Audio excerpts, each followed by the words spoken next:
Assalamu alaikum friends, how are you all and welcome back to my channel।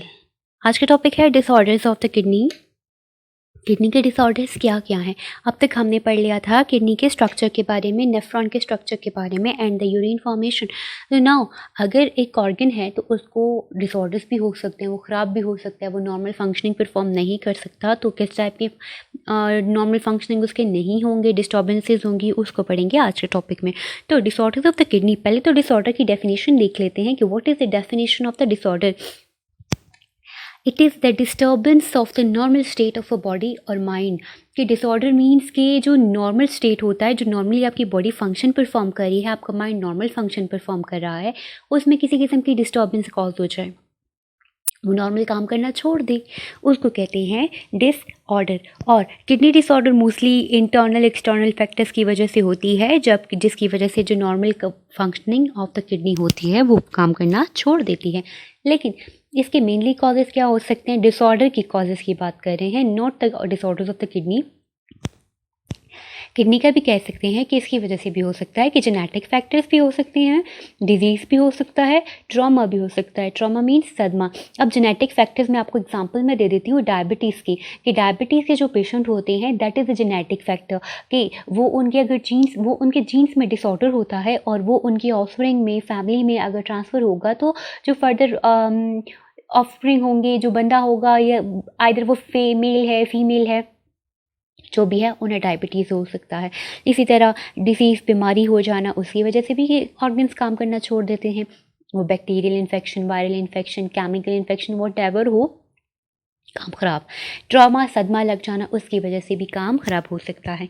तो जो most important कुछ disorders है kidneys के और उनके ट्रीटमेंट है, उनके मैंने यहाँ पे नेम लिख दिया है। Number 1 is the kidney stones, कि किडनीज़ में स्टोन पड़ जाते हैं। अब आज के टॉपिक में हम इंशाल्लाह कंप्लीटली डिटेल से किडनी स्टोन्स को पढ़ेंगे। तो किडनी स्टोन जब बन जाते हैं तो उसको ट्रीट करने के लिए वाटर को यूज़ किया जाता है, या सर्जरी की जाती है, या फिर लेज़र ट्रीटमेंट की जाती है। Secondly then the renal failure, जब किडनी बिल्कुल काम करना छोड़ देती है, कहते गुर्दे फेल हो गए हैं उस बंदे के, तो उसमें क्या होता है, ट्रीटमेंट के डायलिसिस दी जाती है और किडनी ट्रांसप्लांटेशन की जाती है। Dialysis is of two types. One is a hemodialysis, other one is the peritoneal dialysis. Dialysis जो है ना, ये आर्टिफिशियल मेथड है किडनीज का, like we can say it is an artificial kidney जो कि ब्लड को क्लीन करती है।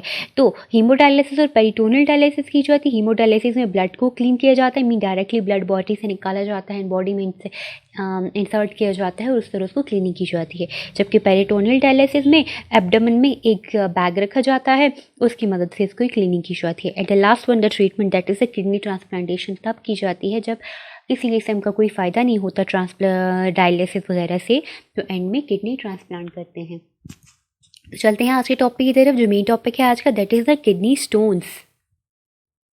तो किडनी डिसऑर्डर्स में जो आज हम पहले वन पढ़ेंगे that is the kidney stones. कि किडनी स्टोन्स क्या है, कैसे बनते हैं, फिर हम उसका ट्रीटमेंट कैसे करेंगे, उसके कॉजेज एंड सिम्टम्स को भी हम लोग आज के लेक्चर में देखेंगे।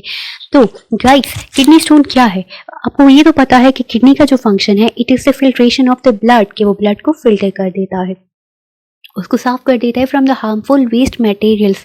तो क्या करता है, उस हार्मफुल वेस्ट मटेरियल को यूरिन में कन्वर्ट कर देता है, which is then stored in the urinary bladder and then excreted out from the body. तो इससे बॉडी को वेस्ट मटेरियल से गेट रिड मिल जाती है। तो किडनी स्टोन्स बनते कैसे हैं कि kidneys function is to filter the harmful substances from the blood. It will filter out any of the harmful substance that is present in the blood. Then these harmful substances can be the calcium oxalate, calcium, ammonium phosphate, uric acid, etc. So sometimes what happen, like sometimes when these harmful substances gather inside the kidney and they start accumulating and become larger in size. तो क्या होता है कि ये जो harmful substances थे, चाहे either वो कैल्शियम था, वो ऑक्सलेट्स थे, वो फॉस्फेट्स थे, वो यूरिक एसिड के क्रिस्टल्स थे, तो क्या होते हैं, वो जमा होने लग जाते हैं। जब वो जमा होती हैं तो वो बड़े बन जाते हैं, वो साइज में बड़े होते हैं। इतने वो साइज में बड़े हो जाते हैं कि वो यूरिन में पास आउट नहीं हो पाते। तो such objects can not pass in the urine and are called kidney stones. और ऐसे ऑब्जेक्ट्स जब यूरिन में पास नहीं होते उनको कहते हैं किडनी स्टोन्स। इस डायग्राम की तरफ देखें तो डायग्राम में आपको जो ये ग्रीन कलर के शो किए गए हैं ये आपको किडनी स्टोन शो किए गए हैं कि they are the kidney stones. अब किडनी स्टोन्स जो है आपको देखें तो आप इसकी डिफरेंट लोकेशन हो सकती है। किडनी स्टोन एक जगह पे ही नहीं बनता कि यहाँ पे बन गया यहाँ पे बन गया और कहीं नहीं बनेगा। लाइक किडनी स्टोन आपको यहाँ पे भी शो हो रहा है, यहाँ हाइलस रीजन में पेल्विस रीजन में, आपको यहाँ पे मेडुला रीजन में भी शो हुए हैं। Even they have been stucked in the ureter के। अब क्या होता है कि when the kidney stone can also pass into the ureter and urinary bladder and get stuck in here। अब ये जो किडनी स्टोन था ना, बाद दफ़ा ये होता है ना कि ये अगर जो अंदर वॉल्स के साथ चिपका हुआ था अब ये मूव किया, ये यूरेटर में आ गया, ये यूरेटर है किडनी का, तो अब जब यहाँ पे आ गया या फिर अगर साइज में थोड़ा सा छोटा है तो यूरेटर से पास होकर यूरिनरी ब्लेडर में चला जाएगा और वहाँ पे भी आपको इन्फेक्शन कॉज करेगा। अगर इन केस ये किडनी स्टोन यूरेटर में आके फंस जाता है, ये ब्लॉकेज कॉज करता है, तो भी किडनी के लिए हार्मफुल है, क्योंकि जो किडनी में यूरिन बन रहा है वो जो है यूरिनरी ब्लेडर की तरफ नहीं जा पाएगा, क्योंकि रास्ता जो किडनी स्टोन का है वो किडनी स्टोन ने रास्ता जो है वो बंद कर दिया है। तो किडनी स्टोन्स की शक्ल कैसे होती है? ये कोई प्यारे सी शक्ल में नहीं होते, कोई स्मूथ एंड फ्लैट सरफेस नहीं होती इनकी, ना कोई इनकी शेप प्रॉपर शेप होती है। इनके ये स्पाइक्स के फॉर्म में होते हैं। इनके जो हेड होती है उनके ऊपर छोटी छोटी स्पाइक्स निकली हुई होती है, जैसे बॉयज जो हेयर्स का स्टाइल बनाते हैं ना स्पाइक्स, सेम लाइक दैट उसकी स्पाइक्स निकली होती है। ये जो स्पाइक्स होती है ना, ये जाके ये जो मसल्स हैं किडनी के, जो मसल्स है उसमें अटक जाते हैं, जैसे कांटा होता है ना, कांटा चुभ जाता है, बिल्कुल ही वैसे चुभ जाते हैं। अब क्या होता है, ये वहाँ पे पड़े रहते हैं। अब आप फॉर एग्जांपल आपके स्किन में कोई कांटा चुभ गया है तो आप जब उसे निकालते हो पीछे जख्म पड़ जाता है ना, सेम इसी तरह जब एक स्टोन जो है वहाँ पे चुभ जाते हैं तो क्या करते हैं, जब ये मूव करते हैं वहाँ से, जब ये मूवमेंट होती है उन स्टोन्स की, तो बहुत ज़्यादा शदीद पेन कॉज करते हैं, बहुत ज़्यादा पेन होता है उस बंदे को, स्वेयर पेन होता है। तो क्या होता है कि उस टाइम उनकी मूवमेंट होती है और जब ये यूरेटर में आ गए तो यहाँ पे फंस के रास्ता बंद हो गया तो भी यूरिन पास नहीं होगा। अगर वो यूरिनरी ब्लेडर में चला जाता है तो भी वो प्रॉब्लमेटिक है।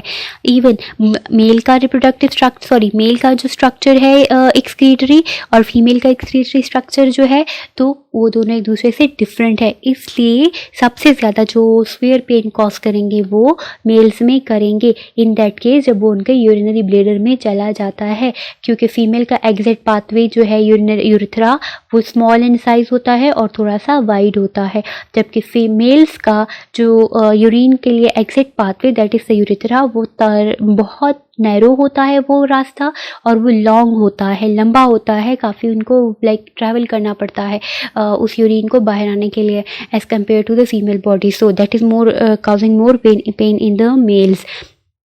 दोनों के लिए हार्मफुल है, लेकिन ज़्यादा मेल्स में पेन इनका होगा क्योंकि उनका जो एक्सक्रीटरी सिस्टम का स्ट्रक्चर है that is different from the females body. तो कॉजेज़ को देख लेते हैं कि कॉजेज़ क्या है। They can be cause by either the oxalates and the phosphates of the calcium and ammonia. Calcium और अमोनिया के ऑक्सीलेट्स और फॉस्फेट की वजह से ये कॉज हो सकते हैं। आपको ये अमोनियम और ये जो कैल्शियम है ये आपको मिलते कहाँ से हैं? ये आपको याद रखना है कि जितने भी आपके ग्रीन वेजिटेबल्स हैं, आपके फैट्स हैं, आपके डेयरी प्रोडक्ट्स हैं, उनमें कैल्शियम आपको मिलता है और ये ऑक्सलेट्स भी वहीं से आपको मिल जाते हैं। तो अब जैसे मोस्टली पालक है वहाँ पे आयरन और ये ऑक्सलेट्स वहाँ पे बहुत प्रेजेंट होते हैं, तो पालक को प्रॉपर्ली वॉश करके खाना चाहिए। एंड देन जिन लोगों को किडनी स्टोन्स का इशू होता है उन्हें रेकमेंड नहीं किया जाता कि वो ये ले। देन क्या है कि extra vitamin C and D का इंटेक जब होता है तो भी वो किडनी स्टोन बन जाते हैं। देन रिड्यूस वाटर इंटेक, जब पानी आप कम लेते हो, ज़्यादा पानी नहीं लेते, तब भी उस केस में जो है किडनी स्टोन बन जाएंगे। क्यों बन जाएंगे? क्योंकि आप जो हो आपकी बॉडी में यूरिन तो बन रहा है, उसमें हार्मफुल सब्सटेंसेज होंगे और उसको मूव आउट करने के लिए भी वाटर की रिक्वायरमेंट है जो कि कंप्लीट नहीं हो रही, वो किडनी स्टोन बन जाएंगे। Then excess uric acid in the blood, uric acid भी जब ज़्यादा हो जाए। यूरिनरी ट्रैक इन्फेक्शन, जब आपके यूरिनरी ट्रैक में इन्फेक्शन हो जाए। और अल्कोहल कंजम्पशन, जो लोग अल्कोहल यूज़ करते हैं उन्हें भी किडनी स्टोन्स हो सकते हैं। सो किडनी स्टोन के डिफरेंट टाइप है, लाइक आपको मैंने बोला कि they can be of the calcium and oxalate. तो अब क्या होते हैं कि जितने भी किडनी स्टोन की टाइप से सब में सबसे ज़्यादा जो है अप टू 70% जो कैल्शियम ऑक्सलेट के स्टोन्स होते हैं, बाकी सबकी परसेंटेज कम है। और कैल्शियम हमें मिलता क्या है? ऑक्सलेट ऑक्सलेट किधर से मिलता है? It is present in the green vegetables and the tomatoes, even the skin of the tomato और उसके जो सीड्स होते हैं उसमें ऑक्सलेट्स काफ़ी प्रेजेंट होते हैं, that is harmful for your body. So symptoms क्या होंगे कि severe pen in the kidney और लोअर एब्डोमेन, किडनी के एरिया में और आपके जो बैक एरिया होगा, लोअर एब्डोमेन, यहाँ पे मूविंग पेन होगा एंड बहुत ज़्यादा स्वीयर पेन होगा, नौसिया, लाइक मतली वाली कंडीशन, क्या वाली कंडीशन, आपको मतलब वॉमिटिंग होने वाली जो कंडीशन होती है वो वॉमिटिंग होना, बर्निंग इन यूरिथ्रा, आपके यूरिथ्रा में जलन होगी, देन फ्रीक्वेंट यूरिनेशन, बहुत ज़्यादा यूरिनेशन होगी आपको, फाउल स्मेलिंग यूरिन, कि यूरिन की स्मेल बहुत गंदी होगी क्योंकि उसमें पस प्रोड्यूस हो रही है क्योंकि किडनी में इन्फेक्शन है, ब्लड एंड पस इन the urine while blotting in the stomach, और जो आपके स्टमक एरिया है उसमें ब्लॉटिंग भी हो जाएगी। तो इस तरह किडनी स्टोन के ये कॉजेज एंड सिम्टम्स हैं। अब देखते हैं कि इसके ट्रीटमेंट क्या होंगे, किडनी स्टोन के ट्रीटमेंट क्या क्या हैं। किडनी स्टोन की ट्रीटमेंट जो है वो फॉलोइंग 3 वे से की जाएगी। Number 1 is drinking plenty of the water. ये तब हो सकता है जब किडनी स्टोन्स का साइज बहुत स्मॉल हो, उस टाइम पे ज़्यादा से ज़्यादा पानी पीने से वो किडनी स्टोन्स जो होंगे वो यूरिन के साथ पास आउट हो जाएंगे। लेकिन इन केस में जब किडनी स्टोन्स का साइज काफ़ी बड़ा हो और वो वाटर के साथ पास आउट नहीं हो सकते, उस टाइम पे क्या किया जाता है, सर्जरी की जाती है। जो पेशेंट है उसके किडनी, यूरेटर और यूरिनरी ब्लैडर को ओपन किया जाता है और उसमें से स्टोन्स को रिमूव कर देते हैं। देन द लेटेस्ट वन या फिर रिसेंट मेथड जो कि आजकल यूज़ किया जाता है किडनी स्टोन्स को रिमूव करने के लिए, दैट इज़ द लिथोट्रिप्सी। इसको EHWL भी कहते हैं, इलेक्ट्रोशॉक वेव लिथोट्रिप्सी भी कहते हैं। तो इसमें क्या होता है कि एक शॉक वेव मेथड है। अब इसमें जो किडनी होती है, फॉर एग्जांपल ये पेशेंट की किडनी है तो बैक साइड से नीचे की तरफ से जो है वेव्स पास की जाती है, उसकी कमर की साइड से वेव्स पास करते हैं, लेकिन उससे पहले मॉनिटर किया जाता है, किडनी के स्टोन्स को टारगेट किया जाता है। फॉर एग्जांपल ये किडनी स्टोन है और यहाँ से वेव्स आके इसको टारगेट कर रही हैं। अब क्या होगा कि ये जो स्टोन्स होंगे विद दिस शॉक वेव जो है ना, ये स्मॉल पीसेस में कन्वर्ट हो जाएंगे, ये टूट जाएंगे, और जब ये स्मॉल पीसेस में टूट जाएंगे तो यूरिन के साथ इजीली ये पास आउट हो सकती हैं। इस मेथड को किडनीज, यूरेटर और यूरिनरी ब्लैडर तीनों के लिए यूज़ किया जाता है जहाँ पे स्टोन्स प्रेजेंट हो। अब ये लिथोट्रिप्सी सबसे ज़्यादा बेस्ट काम कब करता है, जब स्टोन्स का साइज 4 मिलीमीटर से लेकर 2 सेंटीमीटर इन डायामीटर हो। इतने डायामीटर का जब स्टोन होगा तो उसको लिथोट्रिप्सी इजीली ब्रेक कर देगा। अदरवाइज जो है ना, अगर इससे ज़्यादा स्मॉल साइज़ के हैं तो वो जो है वाटर के साथ भी रिमूव किए जा सकते हैं, plenty water लेने से। So guys, this is all about today's topic. Hope you have understand. Don't forget to like, subscribe and share my channel. Thank you guys and Allah Hafiz.